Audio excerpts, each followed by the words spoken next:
Hey, good morning to everybody. Happy Thursday. It's Daryl here. It's bright and early 5 a.m. here in Connecticut on the East Coast. Happy Christmas Eve. Okay, it's going to be a little bit of a different video. I went through all the news stories this morning. To be honest with you guys, nothing really grabbed me. The one story that came close was Madison Cawthorn getting a divorce after just 8 months of marriage. Mr. Masculinity, Mr. Raise Your Children to Be Monsters, is getting a divorce. Mr. Family Values. That was the one that came closest to me doing a video.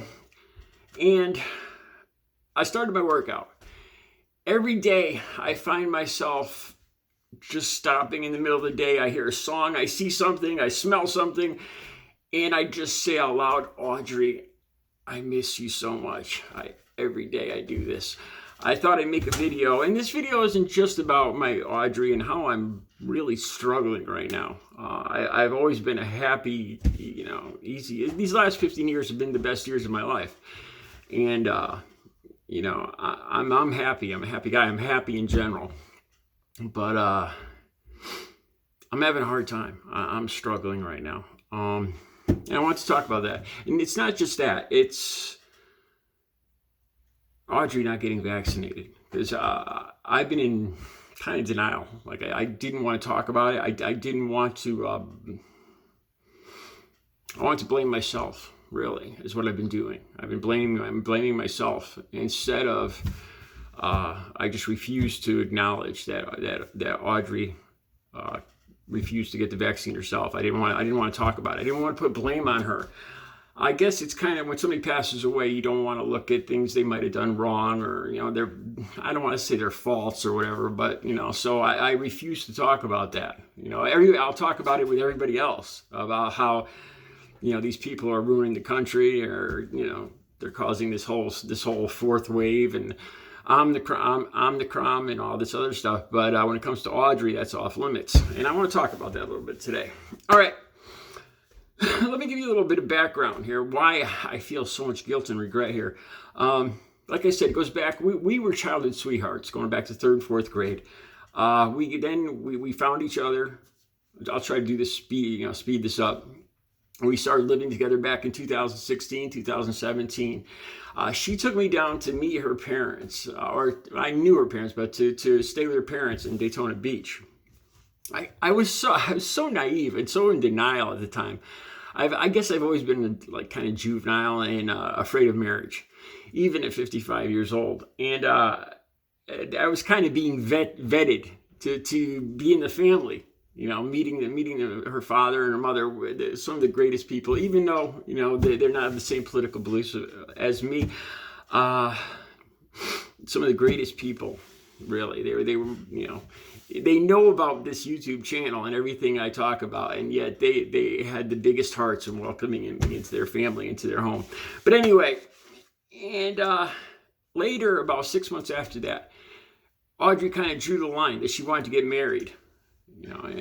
She wanted, after about 3 years of dating, she wanted a commitment. And I balked. I just said I couldn't do that. This was about in 2018. And she moved out. We didn't talk for about 6 months. It's about 2018. Eventually, I wrote her a text. And neither one of us had dated those 6 or 8 months. And we started talking again. For almost 8 or 9 more months, we got back together. Not intimately, but we were friends, and we were rebuilding our relationship back in 2019, all the way up to 2020, when the COVID thing first broke. I remember when it first came out in February 14th. We were on the treadmills at Planet Fitness, and I wanted to talk about my upcoming surgery with my hip. I was terrified.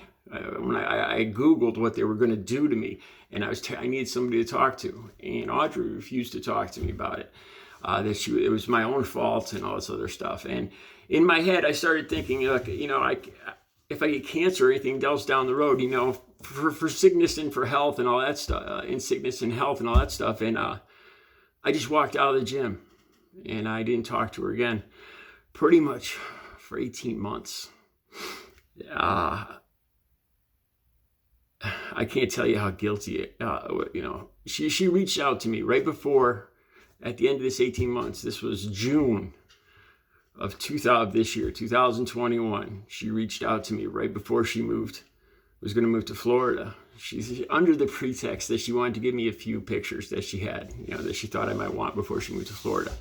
And I went up there and I sat down with her. And for 18 months, neither one of us had dated anybody else. In the back of my head, I always believed we were going to get together. We were going to end up married.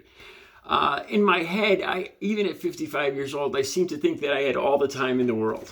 Now I know. Now after this, I realize I don't. I'm lucky if I have 10 years, 5 years. I'm lucky if I have another week. Something. It just made me realize. Despite your plans, there's no guarantee that you're gonna see next week or next month. You could have all the plans in the world. So why not? Now it's obvious to me. Why didn't I just make the commitment? We were meant to be together.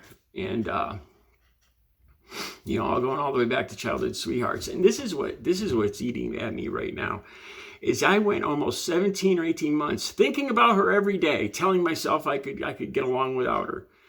But I knew she was there. I knew I would just have to text and I could talk to her. I could apologize to her. I could try to make amends. But now I can't. And that's gone. And, I'm blaming myself. I'm blaming myself that if I hadn't been so childish, immature, if I'd gotten married, if she didn't even want to get married, she just wanted a commitment. She just wanted me to say that it was in our future. That's all she wanted. And I couldn't do that. So eventually, she decided, after I refused to talk to her for 18 months, she decided there wasn't much for her here. So she was going to move down to Florida to be near her parents and where she loved the beach and the warm weather. And she made one last effort to reach out to me. Little did I realize that she'd be gone 5 months after that. We started talking and right away we clicked again. I said, I want to come see you in Florida. And there was underlying anger. Of course, I could understand she had underlying anger. Why did I blow her off for the last 18 months? Because I told her I loved her. And I wanted to come see her in Florida and everything. And we talked a little bit about the vaccine and how she said she didn't trust it and she wasn't going to get it. And she texted me all the way down. This is just in June. The June and July of this year, 2021, she was sending me pictures of her driving down. When she got there, she texted me pictures of her new place. And we were starting to feel feelings towards each other again. And I think she got angry, because I was telling her, that, it's like I was almost trying to pretend that the last 18 months that I didn't speak to her, like it didn't even happen. And that made her angry. And one day she really laid into me and I backed off again and I ran and I hid and I didn't talk to her. This is just in July of this year, 2021. The next thing I heard was on Facebook was that she was sick and she had COVID. And it went fast from there. After that last little squabble in June, after we had sat down and made up on that couch, she had gotten angry one more time and we kind of stopped talking for about a week. But in that week, she contracted the virus.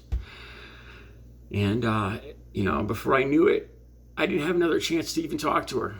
She was in ICU. The only thing I ever heard from her again after I sat on that couch with her, I guess she got well enough on the ventilators to use the phone briefly, and she sent me a smiley face emoji with a heart. And that was, I still have that on my phone. That was the last communication I got from her. And I continually, every day, I'm blaming myself, because if I hadn't been so immature, what was I waiting for? Why didn't I commit? Why didn't I get married? Why didn't I just say that it was in our future? And a good chance she wouldn't have moved to Florida, or at least she wouldn't have moved to Florida at that time. She wouldn't have been down there at the height of the Delta variant. and I blame myself. If I had chosen a different route, it would have changed her. It would have changed her going down to Florida and being right in the ground zero in Jacksonville back in July when this thing just exploded. And she ended up in ACU and passing away. Okay, that's how I feel about myself. But in reality, this was in July. I got my shots in April. Audrey could have gotten hers too, but she didn't. She didn't trust it. She didn't want to get it. The reality of it is, I hate to say this. I guess I like to blame myself, but if she had gotten the vaccination, there's a really good chance I think she'd still be here. And I have to stop kicking myself, I think, and blaming myself. I think we have this habit of putting somebody on the pedestal that's passed away, and I can't do that. I have to look at reality. I see him running along on time. I can't believe so much time went by. But this is where I'm at today, and it's the day before Christmas, or the day before Christmas Eve, and everything reminds me of her. I'm having a hard time. This is definitely a blue Christmas for me. I don't want to bring you guys down, but I just figured I'd talk from my heart. All right, I'll be back later with another regular video. You guys have a great Thursday.